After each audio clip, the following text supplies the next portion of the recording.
Hi, so we're here with Kristy with us from Incy Interiors. Hi, Hey, Kristy. hi. Thanks for joining us today. So the idea of these chats are basically to introduce some business leaders that have gone through the startup process and to give a little bit of confidence and advice to those that are still sitting on the fence, hoping to start their business but might be a little bit too afraid. Um, Unicorn Club is basically like a virtual general manager. We've created a 10 module course, which basically steps you through the setup process of your business. And that gives everybody the confidence that they need, that they've got all the back end processes in place and that they can focus on their passion. So that's what we're all about. And secondly, we're hoping to create an awesome community that shares their journey and props each other up and can share some of the mistakes that they've made along the way. So I love hopefully it. everybody Wish will there was, find that useful. I wish there was something like that available when I started. I think it's 11 years ago now. It would have been so helpful.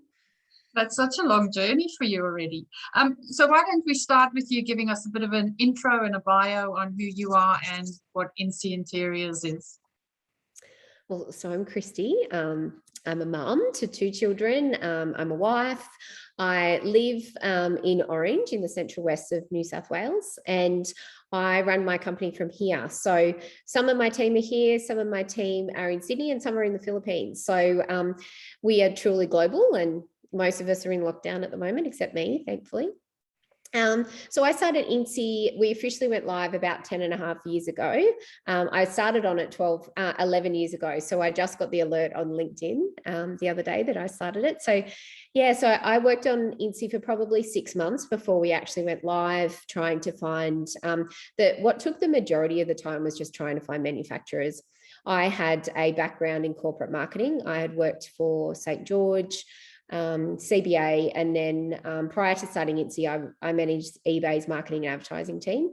So I really only had a corporate marketing background. I had no idea what I was doing. I had no idea what manufacturing was, none of those things. So yeah, look, that's so we started 11 years ago with 5 cots, 5 beds. Now I think we have like 75 products.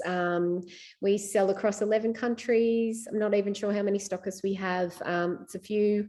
Yeah, so we sell, and I haven't even told you what we do. We sell designer children's furniture. So our purpose is to inspire the kids of today towards greatness tomorrow. So we all know that, you know, in lockdowns, our safe space is our home. So we all kind of come home to feel safe and secure, and a children's bedroom is their one safe space in the world. So if we can create beautiful, inspiring bedrooms for these children, just imagine what they can do later on in life.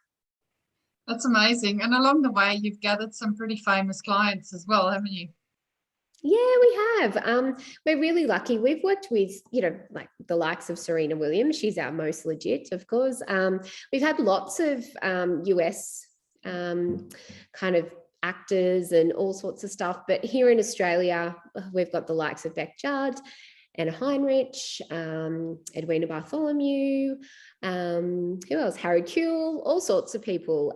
But honestly, the celebs are great, but it just what really makes it special is when you're randomly somewhere and someone says, oh my God, I've got an Incy cot or an Incy bed, and they're like, I just love it so much. So, you know, every sale is important, not just the celebrity ones.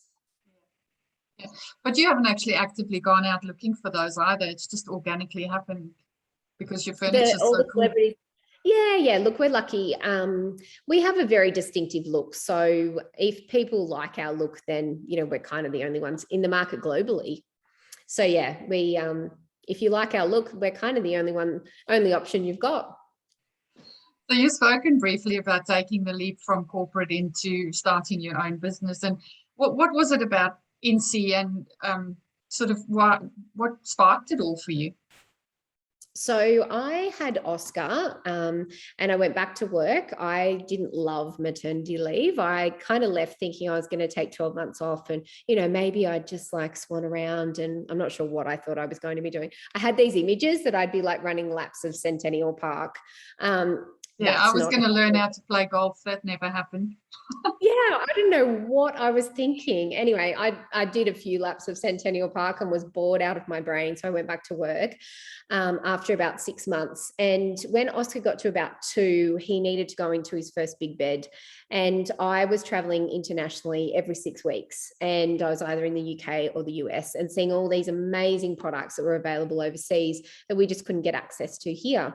So I tried to import things. I tried to buy things from Australia. I tried to have things made, and just nothing was really what I wanted, which was just a really basic black wrought iron bed. And I just could not get that anywhere. So eventually, also at the same time, the GFC had just hit. So this is like when Bunnings started, which is just phenomenal to think that we started at the same time as Bunnings.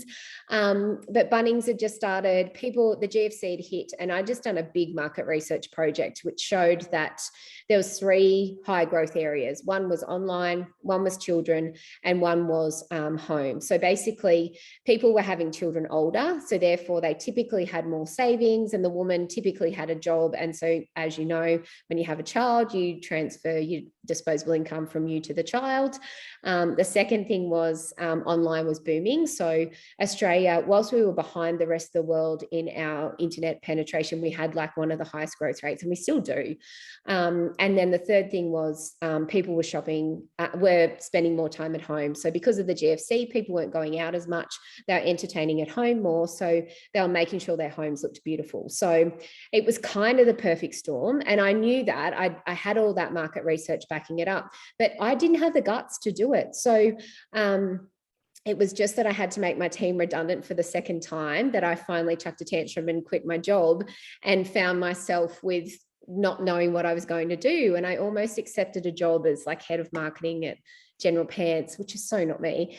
And we were on holidays in between jobs, and I'm in Fiji harping on about this bed to my husband. And he finally said, shut up about it and do it. Stop talking about it and do it. So, I needed a little push too to get started. I don't know that I would have gotten started if Simon hadn't pushed me like he did. It's an amazing story. So did you start as an eBay store, or how was your, talk me through your first sale?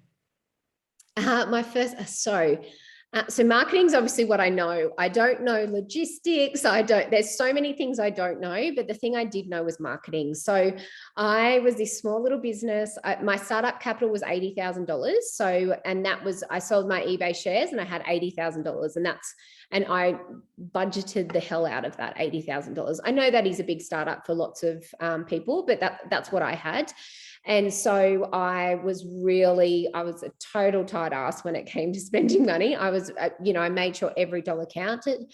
And so when I was putting together my media schedule, I went out to all the different media companies, and I was like, right, so I want to book in a 12-month plan, and I want to do ongoing buys, and I want bonuses and all this other stuff. And they're like, what? We've never heard of anything like We've never heard of anything like this. You're some little tin pot company hasn't even started yet, and here you are asking for bonuses and discounts. And I was like, but I'll lock in 12 months, because I'd been used to negotiating on behalf of eBay and St. George, like these big multi-million-dollar media buys. And here I was with I think I had like a $20,000 marketing budget. So I was like, right, this has got to go all year. And so when we launched with a bang. And there was nothing at all in the market like what we were like. It was just, the only options were these really ugly, white sleigh beds. And that was pretty much it. Really expensive, $1,200. Or then there was like a really cheap, wobbly kind of, inferior product. So we really were the middle market at that stage. So we launched, and the day we launched, I did a press release, and we were out in the media everywhere. And so the day we launched, we had 3 inquiries from stockists, and I didn't even consider like stockists as an option. So I remember I've only done marketing for banks or an online company. And so I had no clue that stockists were even a thing, or there was this wholesale margin in the middle. So I'd priced everything based on me selling it from cost price to retail. Hadn't even considered that I'd have to halve that and share it with someone. So hadn't even thought about that as an option. And I also didn't anticipate the growth that we had. So I literally hired my first employee that first week. Which one of my biggest mistakes that I made was I hired her, but I was so scared of spending any money. I hired her and she was on commission only. So this beautiful girl, Sarah, started and she was equally as passionate as I was. And look, for the first few weeks, she wasn't really making much at all. I think the first week she made like $100 and something. And she was working so hard. And about 3 weeks in, I was like, oh, I just feel like this is awful. And so I doubled her percentage. And I think by this stage, she was getting 15 or 20% of the sales. And I felt so bad because she was working so hard. But as a percentage, it wasn't working out to be much.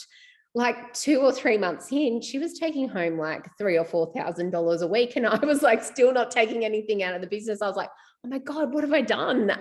So that was my first big mistake. Well, I made a few. So one was not even considering wholesale. And the second one was, trying to save money up front, which then cost me so much money down the track.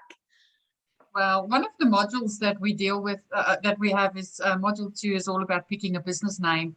And when we were prepping for the interview, you mentioned that your business name might be problematic for you. Do you want to have a little talk around that, having interiors in your name?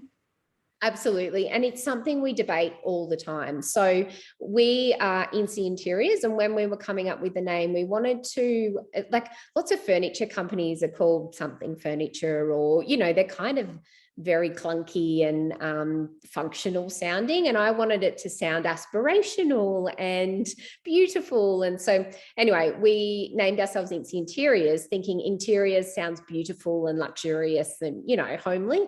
And they're all the things we wanted to feel. But what that means is, so we've got an intern who started with us last week, and the school rang me in the lead up to it. So she'd asked to come to us, and she was like, right, so what's she going to be doing? Like mood boards and styling? And I was like, no, sorry. I was like, we make furniture.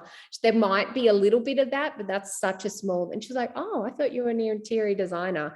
So that's something that just happens all the time. We're always confused as an interior design company. Yeah, it's super important to get that name right, and to also make sure that it can grow with your business. Often people pick a name for what their business is today without that future vision. Mm-hmm. So we just toss up. We're constantly tossing up whether we just become Incy, because most people just call us Incy anyway. Yeah. When we rebranded, Incy is big and Interiors is little. Yeah, that's great. I did take a look at your website. I actually looked at a time machine website, and I used Incy as the example, and I look back to 2015, and it's just phenomenal to see what the website looked like back then versus now. And I would love to look at that. I'll have to go do that. Yeah, I'll send you through the link. It's really cool. You can look back on all any company if you've got the URL and see what they used to look like before. Oh, that's really cool. A little bit of internet magic there.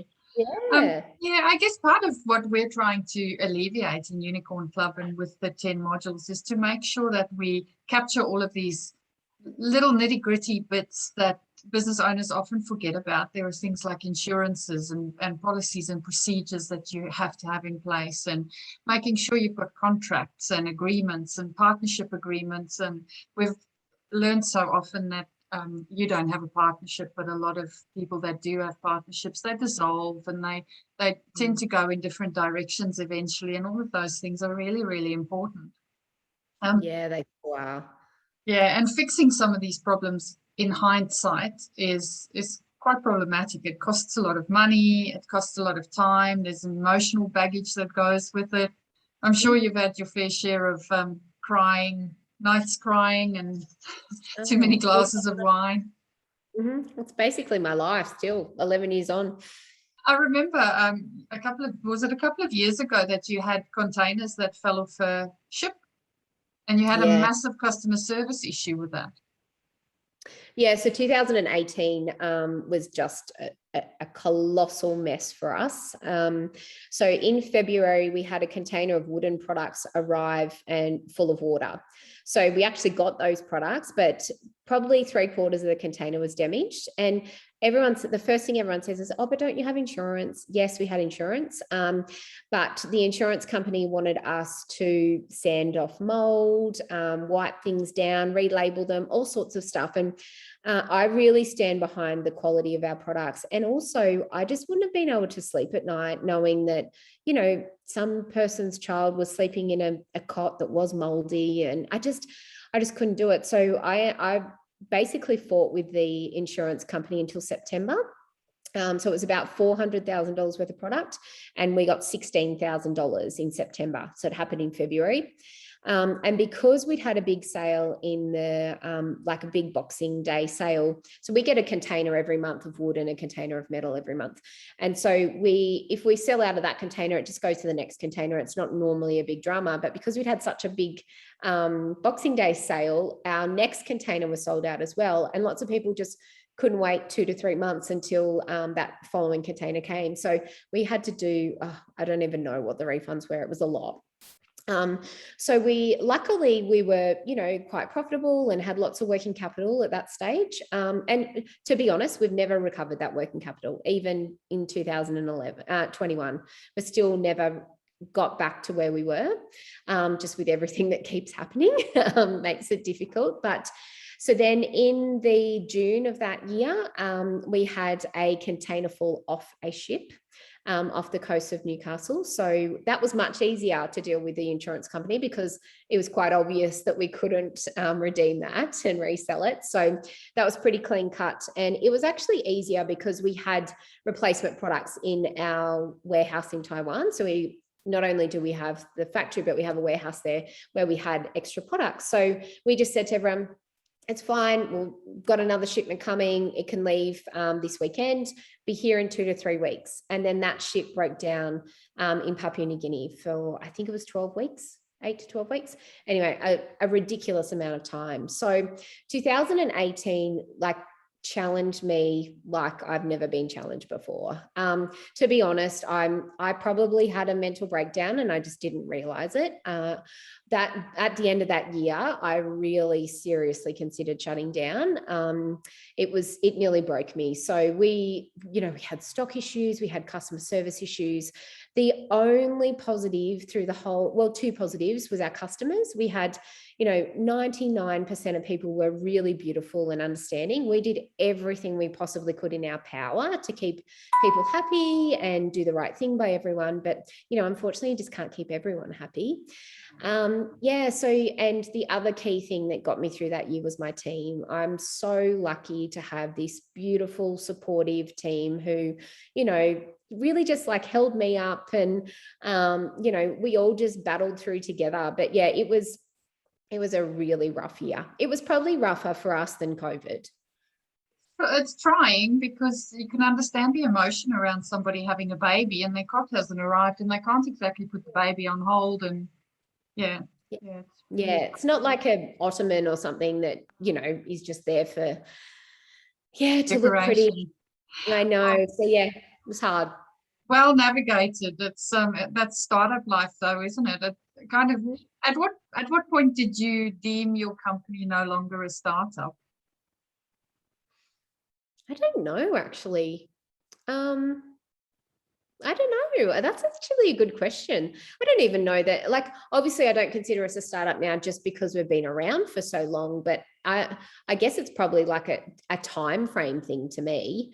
But then I always started the company with an intention of, it being a company. I never did I'll work and also run it at the same time. So I just literally quit my job and went all in. So I was never kind of juggling the two. So I don't know, maybe 2 or 3 years in, but I don't know what makes me think that.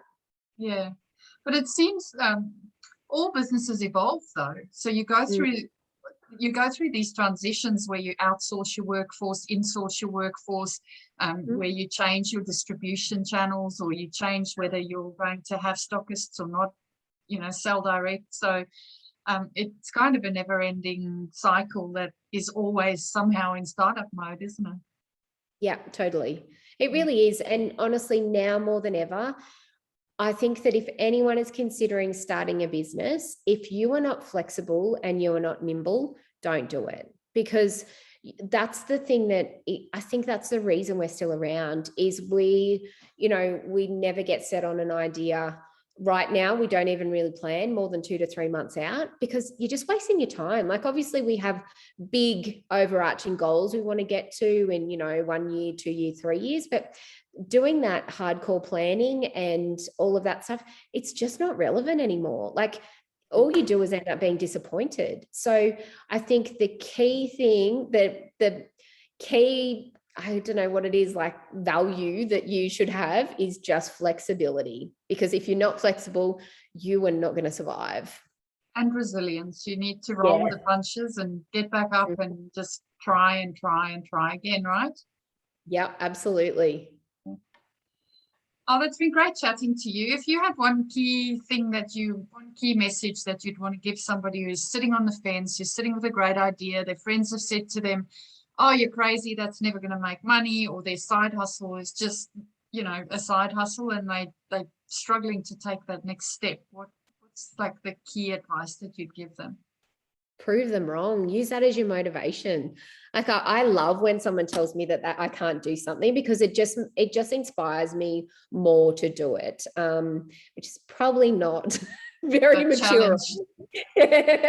But yeah, I just say prove them wrong. But honestly, I just think get started, because once you start, you keep going, and you have to keep going. So I think the hardest thing to do of starting a business is the actual starting. You can research the hell out of it, you can know every single thing, but the scariest part is starting, and buying that URL and putting that website live and doing all those things. That's really scary. That's putting yourself out there. That's right. But it's super, to me, the most daunting thing was putting yourself out there, because what if people laugh, or what if nothing happens? And but once you've done it, once you've taken that step, you're absolutely right. It gains momentum, and every day is just one more step, until eventually it snowballs and becomes something amazing. Well, once you start, you just have to keep going, because it just makes you go. Like, you then get the momentum, and once you do one thing, then you have to do the next thing. So you just have to start, and then the rest will come. And don't overthink things. I think any of my friends who really struggle in business are the ones who try to be perfect all the time. And I think you just can't be perfect. I couldn't agree more. You just have to improve as you go along and learn from your mistakes and learn. A community is so important as well. A community that has that knowledge that you can tap into, but also that lifts you up on those days when you just go, oh my God, this is too hard. Yes, absolutely.